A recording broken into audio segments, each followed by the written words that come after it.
يعني أولا نحن نقول بأنه اليوم بالنسبة للنظام المالي الإسلامي أصبح متطلب رئيسي في عملية على مستوى العالم ككل، وتونس هي أكثر الدول حوجة إلى أن تدخل هذا النظام بشكل قوي حتى تستطيع أن نحرك الركود الاقتصادي الموجود ونطور الأدوات الموجودة.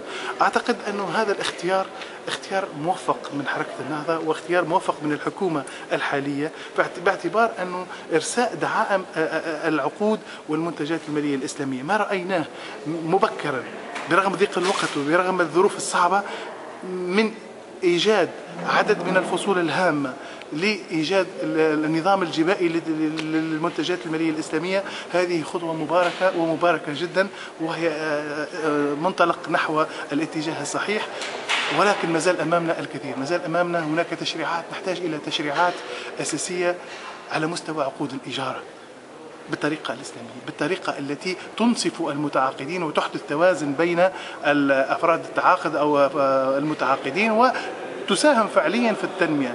نحتاج إلى أيضا تشريعات على مستوى شركات المشاركة والمشاركة المتناقصة، لأن التنمية لا يمكن أن تؤدى فقط بعقود الإيجار، نحتاج أيضا إلى عقود المشاركة المتناقصة وتفعيل دورها تشريعيا وقانونيا من أجل أن تساهم في خطة التنمية التي وضعت في تونس. إذن التحديات كبيرة، ونحتاج إلى وضع عدد من التشريعات في مختلف المنظومة المالية والمصرفية في تونس، وهذا إن شاء الله سيكون. والإرادة التي سمعناها من السيد وزير التعليم العالي والسيد الوزير المكلف بالملف الاقتصادي، رأينا توجها واضحا نحو هذا الأمر، وأعتقد أن بعد إرساء مثل هذه التشريعات سيكون الجو أكثر مناسبا لأن نرى الآثار والنتائج المباركة بإذن الله تعالى.